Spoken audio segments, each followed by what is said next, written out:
Price the lord.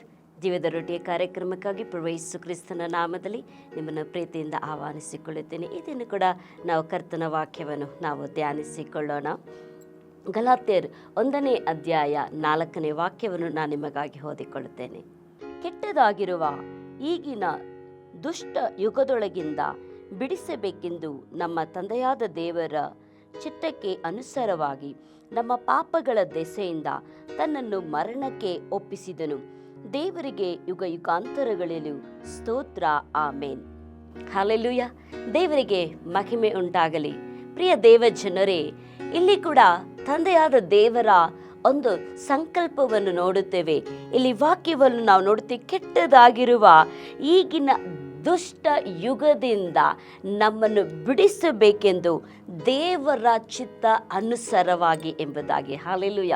ಅದರಿಂದ ರಕ್ಷಣೆ ಹೊಂದುವಂಥ ಪ್ರತಿಯೊಬ್ಬರು, ನೀವು ನಾವು, ಅದು ನಮ್ಮ ಇಷ್ಟಾರ್ಥಕವಾಗಿ ಅಲ್ಲ, ಇಲ್ಲಿ ಬೇರೆ ಯಾರೂ ಇಷ್ಟಾರ್ಥಕವಾಗಿ ಅಲ್ಲ, ತಂದೆಯಾದ ದೇವರ ಒಂದು ಚಿತ್ತವನ್ನು ನೆರವೇರಿಸುವಂಥ ಒಂದು ವಿಷಯವಾಗಿದೆ. ಹಾಗಂದರೆ ನಿಮ್ಮಲ್ಲಿಯೂ ನಮ್ಮಲ್ಲೂ ಮಾನವ ಕುಲಕ್ಕೆ, ಇಡೀ ಜಗತ್ತಿಗೆ, ಇಡೀ ವಿಶ್ವಕ್ಕೆ, ಇಡೀ ಮಾನವ ಕುಲಕ್ಕೆ ಒಂದು ಕಾರ್ಯವನ್ನು ದೇವರು ಮಾಡಿದರು. ನಮ್ಮ ಪಾಪಗಳ ದೆಸೆಗಾಗಿ ವಾಕ್ಯ ಹೇಳುತ್ತದೆ, ತನ್ನನ್ನು ಮರಣಕ್ಕೆ ಒಪ್ಪಿಸಿದನು ಎಂಬುದಾಗಿ. ಹಲ್ಲೆಲೂಯ. ಇಲ್ಲಿ ನೋಡ್ರಿ, ಈ ದುಷ್ಟ ಜಗತ್ತಿಂದ, ಈ ದುಷ್ಟ ಜನರಿಂದ, ಈ ಪಾಪ ತುಂಬಿದಂಥ ಈ ಒಂದು ಜಗತ್ತಿನಿಂದ ಮನುಕುಲವನ್ನು ರಕ್ಷಣೆ ಹೊಂದಿದಂಥ ನಿಮ್ಮನ್ನು, ನಮ್ಮನ್ನು ತಂದೆಯಾದ ದೇವರು ಒಂದು ಸಂಕಲ್ಪ ಮಾಡಿದರು. ನಿಮ್ಮನ್ನು ನಮ್ಮನ್ನು ಈ ಜಗತ್ತಿಂದ ಬೇರ್ಪಡಿಸಿ, ಸೈತಾನನ ಒಂದು ದುಷ್ಟ ಕಾರ್ಯಗಳಿಂದ ನಮ್ಮನ್ನು ಬೇರ್ಪಡಿಸಿ ಆ ಪರಲೋಕ ಮಾರ್ಗಕ್ಕೆ ನಮ್ಮನ್ನು ನಡೆಸಲು ತಂದೆಯಾದ ದೇವರೊಂದು ಸಂಕಲ್ಪವನ್ನು ಮಾಡ್ತಾರೆ. ಆ ಸಂಕಲ್ಪವನ್ನು ನೆರವೇರಿಸ್ತಾ ಇರೋದು ಅಲ್ಲಿ ಯೇಸು ಕ್ರಿಸ್ತನು. ನಮ್ಮ ಪಾಪಗಳಿಗಾಗಿಯೂ ನಿಮ್ಮ ಪಾಪಗಳಿಗಾಗಿಯೂ ಯೇಸು ಕ್ರಿಸ್ತನು ತನ್ನನ್ನು ಮರಣಕ್ಕೆ ಒಪ್ಪಿಸಿಕೊಟ್ಟರು ಎಂಬುದಾಗಿ. ಹಲ್ಲೆಲೂಯ. ನೋಡಿ, ದೇವರು ಎಷ್ಟು ಒಳ್ಳೆಯ ದೇವರಾಗಿದ್ದಾರೆ. ಅದಕ್ಕೆ ಇಲ್ಲಿ ವಾಕ್ಯ ಹೇಳ್ತದೆ, ಅದಕ್ಕೆ ಯುಗ ಯುಗಾಂತರಗಳಲ್ಲೂ ಸ್ತೋತ್ರ, ಆಮೇನ್ ಎಂಬುದಾಗಿ. ಹಲ್ಲೆಲೂಯ. ಆದ್ದರಿಂದ ನಾವು ಅನೇಕ ಹೊತ್ತಿ ಸ್ತೋತ್ರ ಮಾಡ್ತೇವೆ. ಯಾವ ವಿಷಯಕ್ಕಾಗಿ ಸ್ತೋತ್ರ ಮಾಡ್ತೇವೆ? ಈ ಲೋಕದಲ್ಲಿ ಸಿಗುವಂಥ ಪ್ರತಿಯೊಂದು ಕಾರ್ಯಗಳಿಗಾಗಿ ಸ್ತೋತ್ರ ಮಾಡ್ತೇವಾ? ಇಲ್ಲ, ನಮ್ಮ ಆತ್ಮ ರಕ್ಷಣೆಗಾಗಿ, ನಮ್ಮ ಪಾಪ ನಿವಾರಣೆಗಾಗಿ ತಂದೆಯಾದ ದೇವರು ಯೇಸು ಕ್ರಿಸ್ತನನ್ನು ನಮಗಾಗಿ ಕಳಿಸಿಕೊಟ್ಟರಲ್ಲ, ಅದಕ್ಕಾಗಿ ನಾವು ಸ್ತೋತ್ರ ಮಾಡ್ತೇವಾ? ನಮ್ಮನ್ನು ನಾವು ಪರೀಕ್ಷಿಸಿಕೊಳ್ಳಬೇಕು. ಇನ್ನೊಂದು ವಾಕ್ಯ ಕೂಡ ಈ ಸಮಯದಲ್ಲಿ ಓದಿಕೊಳ್ಳೋಣ. ಯೆಶಾಯ ಪ್ರವಾದನೆ ಗ್ರಂಥ 53ನೇ ಅಧ್ಯಾಯ 10ನೇ ವಾಕ್ಯವನ್ನು ನಿಮಗಾಗಿ ಓದಿಕೊಳ್ಳುತ್ತೇನೆ.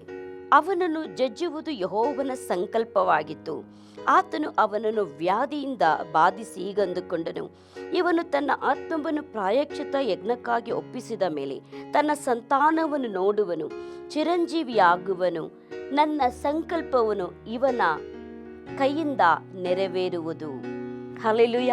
ಇಲ್ಲಿ ಕೂಡ ವಾಕ್ಯ ಹೇಳ್ತದೆ, ಅಲ್ಲಿ ನೋಡ್ರಿ ಎಷ್ಟು ಸುಂದರವಾಗಿ ಹೇಳ್ತದೆ, ತನ್ನ ಸಂಕಲ್ಪವನ್ನು ದೇವರೇನು ಮಾಡ್ತಾರಂತೆ, ನಮ್ಮಲ್ಲಿ ಯೇಸು ಕ್ರಿಸ್ತನಲ್ಲಿ ನೆರವೇರಿಸಿಕೊಳ್ಳುತ್ತಾರಂತೆ. ಹಂಗಂದರೆ ತಂದೆಯಾದ ದೇವರಿಗೆ ಒಂದು ಸಂಕಲ್ಪವಿದೆ, ನಮ್ಮನ್ನು ನಿಮ್ಮನ್ನು ಪಾಪಗಳಿಂದ ರಕ್ಷಿಸಬೇಕು, ಬಾಧೆಗಳಿಂದ ರಕ್ಷಿಸಬೇಕು, ರೋಗದಿಂದ ರಕ್ಷಿಸಬೇಕು ಎಂಬುದಾದಂಥ ಅನೇಕ ತನ್ನ ಉದ್ದೇಶವನ್ನು ತಂದೆಯಾದ ದೇವರು ತನ್ನ ಮಗನಾದಂಥ ಯೇಸು ಕ್ರಿಸ್ತನ ಮುಖಾಂತರವಾಗಿ ಅದನ್ನು ನೆರವೇರಿಸುತ್ತಾರೆ. ವಾಕ್ಯ ಹೇಳುತ್ತದೆ, ವಾಕ್ಯ ನಮಗೆ ಬಹಳ ಸ್ಪಷ್ಟವಾಗಿ ಹೇಳುತ್ತದೆ, ದೇವರು ನಮ್ಮನ್ನು ಬಿಡಿಸೋದಕ್ಕಾಗಿ, ನಮ್ಮನ್ನು ರಕ್ಷಿಸೋದಕ್ಕಾಗಿ, ನಮ್ಮ ಪಾಪಗಳನ್ನು ಹೋಗಲಾಡಿಸೋದಕ್ಕಾಗಿ ಒಂದು ದೊಡ್ಡ ಸಂಕಲ್ಪವನ್ನು ಮಾಡಿದ್ದಾರೆ.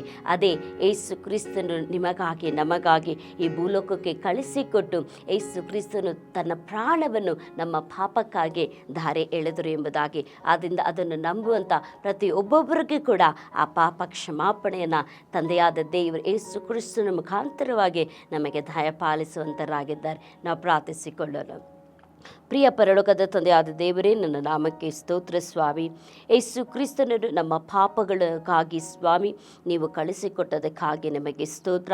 ಇದು ಯಾರಿಂದಲೂ ಮಾಡೋಕ್ಕೆ ಆಗದೇ ಇರುವಂಥ ಒಂದು ದೊಡ್ಡ ಕಾರ್ಯವನ್ನು ನಿನ್ನ ಮಗನಾದಂಥ ಯೇಸು ಕ್ರಿಸ್ತನ ಮುಖಾಂತರವಾಗಿ ಮಾಡಿ ನಮ್ಮ ಪಾಪಗಳನ್ನು ಸ್ವಾಮಿ ನೀನು ತೊಳೆದು ಕರ್ತನೆ ನಮ್ಮನ್ನು ಶುದ್ಧಿಪಡಿಸಿದ್ರಿ. ಅದು ಮಾತ್ರ ಅಲ್ಲ, ಈ ದುಷ್ಟ ಜನಾಂಗಗಳು, ಈ ದುಷ್ಟ ಯುಗಗಳಿಂದ, ಈ ದುಷ್ಟ ಕರ್ತನೆ ಅಪ್ಪ ಕರ್ತನೆ ಈ ಲೋಕದಿಂದ ನಮ್ಮನ್ನು ರಕ್ಷಿಸಿ ಇದುವರೆಗೂ ಕಾಪಾಡುತ್ತಾ ಬರುತ್ತಿರುವಂಥ ನಿಮ್ಮ ಸಂಕಲ್ಪಕ್ಕಾಗಿ, ನಿಮ್ಮ ಆಶೀರ್ವಾದಕ್ಕಾಗಿ ಕೃತಜ್ಞತಾ ಸ್ತೋತ್ರವನ್ನು ಸಲ್ಲಿಸಿಕೊಳ್ಳುತ್ತೇನೆ.